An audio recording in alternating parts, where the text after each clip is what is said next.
Village tutor চ্যানেলে সকলকে জানাই স্বাগত। এটি চতুর্থ শ্রেণী দ্বিতীয় পর্যায়ক্রমিক মূল্যায়নপত্র, বিষয় স্বাস্থ্য, শারীরিক শিক্ষা ও মানসিক সমন্বয় সাধন।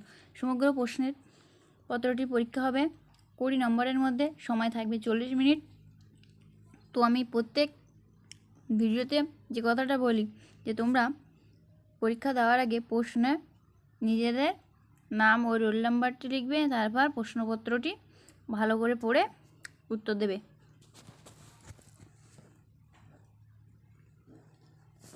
এক দাগের প্রশ্নের সঠিক উত্তরে দাগ দাও যে কোনো 3টি। প্রতিটি প্রশ্নের মান 1।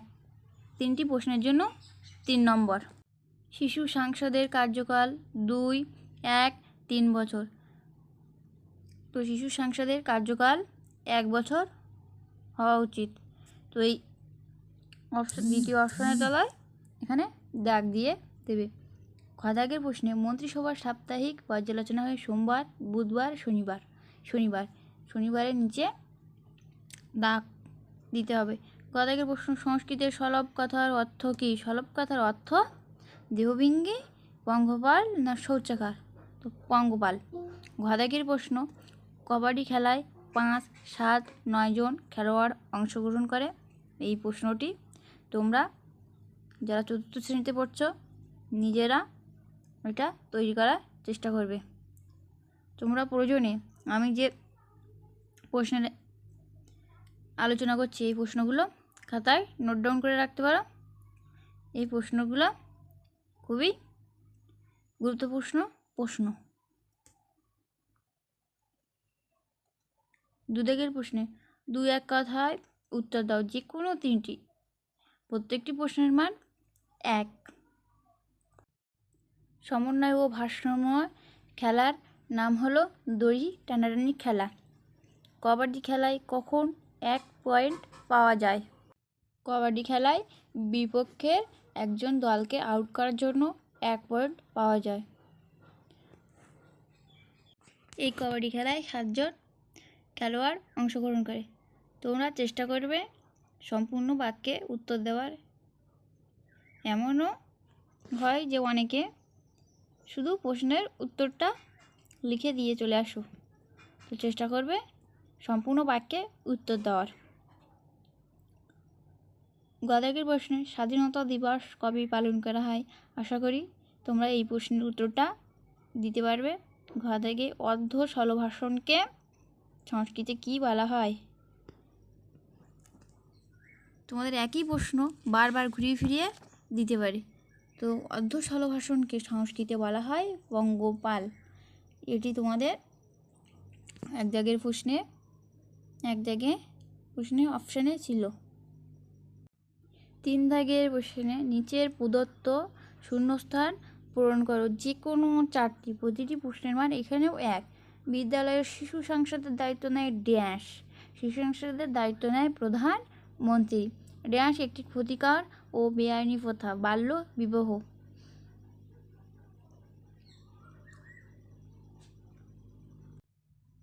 ড্যাশ নির্দিষ্ট জায়গায় ফেলতে হবে ও ড্যাশ ব্যবহার সম্পূর্ণ নিষিদ্ধ। ময়লা আবর্জনা নির্দিষ্ট জায়গায় ফেলতে হবে ও প্লাস্টিক ব্যবহার সম্পূর্ণ নিষিদ্ধ। প্লাস্টিকের ক্যারি ব্যাগ। ছন্দ মিলিয়ে ছড়া বলার মধ্যে ড্যাশ এর অনুশীলন হয়। ছন্দ মিলিয়ে ছড়া বলার মধ্যে শব্দ ভাণ্ডার বৃদ্ধির অনুশীলন হয়। গুড মর্নিং স্যার কথার অর্থ ড্যাশ। এটা নিশ্চয়ই তোমরা পারবে, এটা তোমরা তৈরি করার চেষ্টা করবে। খেলা তৈরি যেহেতু 3 দাগের প্রশ্নে 4টি প্রশ্নের উত্তর দিতে বলেছে, আমি যে কোনো 4টির উত্তর দিয়ে দিয়েছি। তবুও আরেকটি এক্সট্রা বলে দিচ্ছি, ওদাগের প্রশ্নটা তোমরা এটা তৈরি করে নেবে। খেলা তৈরির খেলায় জয়ী ড্যাশ হয়, জয়ী প্রশ্নকর্তা জয়ী হয়। 4 দাগের নিচের প্রশ্নগুলির উত্তর দাও যে কোনো 2টি।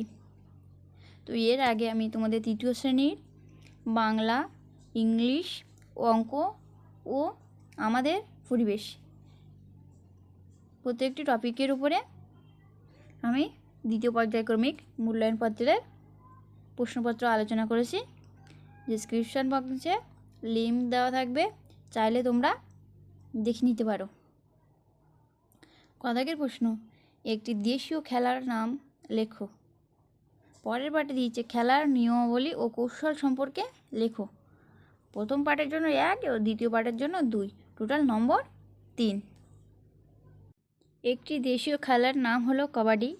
এই খেলায় মোট 7 জন প্লেয়ার থাকে। তো খেলার নিয়মাবলী, কবাডি খেলার জন্য মাঠের মাপ দৈর্ঘ্য 11 মিটার ও প্রস্থ 6 মিটার হতে হবে। দ্বিতীয়ত 7 জন খেলায় অংশগ্রহণ করবে। 3 নম্বর পয়েন্ট হলো বিপক্ষের একজন খেলোয়াড়কে আউট করার জন্য 1 পয়েন্ট দেওয়া হয়, মানে যে দল লোনা পায় সে দল অতিরিক্ত 2 পয়েন্ট পায়। পরের প্রশ্ন, খেলার শেষে যে দল সর্বাধিক পয়েন্ট অর্জন করে সেই দলকে বিজয়ী বলে ঘোষণা করা হয়। আমি অনেকটি পয়েন্ট বলে দিয়েছি, এর মধ্যে তোমাদের সুবিধা মতো যে কোনো 3টি বা 2টি নিয়মাবলী লিখতে পারো। খ দাগের প্রশ্ন, পচনশীল ও অপচনশীল বর্জ্য পদার্থ কী? কোন খেলার মধ্য দিয়ে সহযোগিতা মানসিকতা তৈরি হয়? প্রথম পাঠের জন্য 2 নম্বর, দ্বিতীয় পাঠের জন্য 1।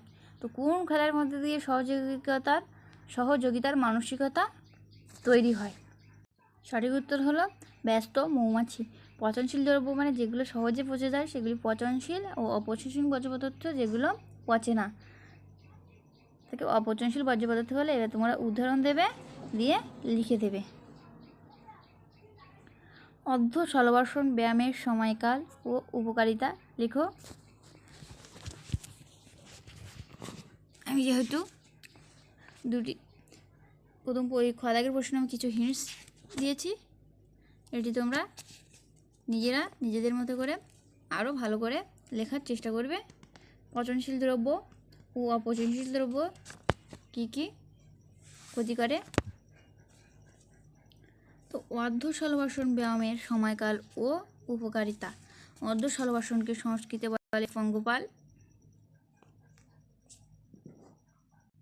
তো এই ব্যায়াম অভ্যাসের সময় দেহভঙ্গিটা কিছুটা পঙ্গপালের মতো করে মনে মনে 10 পর্যন্ত গুনতে হবে, এবং 10 থেকে তারপর সময়সীমা বাড়িয়ে 30 পর্যন্ত গুনতে হবে। এই আসনের ফলে কোমরের পেশিগুলো শক্ত বৃদ্ধি হয়, পায়ের ও পেটের পেশিসমূহকে সচল হয়ে যায়। অনেকে দেখবে পায়ের পেশি নাড়াতে পারে না, ব্যথা টান হয়ে যায়। তো এই ব্যায়াম করার ফলে পায়ের ও পেটের পেশি সবল হয়, রক্ত চলাচল করতে পারে সহজে, পেটের মধ্যস্থিত অঙ্গগুলোকে সুস্থ রাখে। তবে বলে রাখা ভালো, যারা কোমর ও মেরুদণ্ডের ব্যথায় ভুগছে তাদের এই আসন করা উচিত নয়। তোমরা যদি সমস্ত প্রশ্নের উত্তরটি টাইমের আগে লিখে ফেলো তাহলে সমগ্র প্রশ্নের উত্তরটি আর একবার করে খাতায় কী লিখেছ ভালো করে দেখে নেবে। এর ফলে ভুল হওয়ার সম্ভাবনা কম থাকে, ফলে ভালো মার্কস পাওয়া যায়। তো আমার এই ভিডিওটি যদি তোমাদের ভালো লেগে থাকে তাহলে এই ভিডিওটিকে লাইক, কমেন্ট এবং শেয়ার করতে ভুলবে না। তো পরের প্রশ্ন 5 দাগে, নিচের প্রদত্ত প্রশ্নগুলির উত্তর দাও 2টি। 2 × 2 4, প্রতি একটি প্রশ্নের মান 2। সাবধানে গাড়ি চালানোকে সেভ ড্রাইভ বলে কোনটি? কী বলে? Save drive, save life.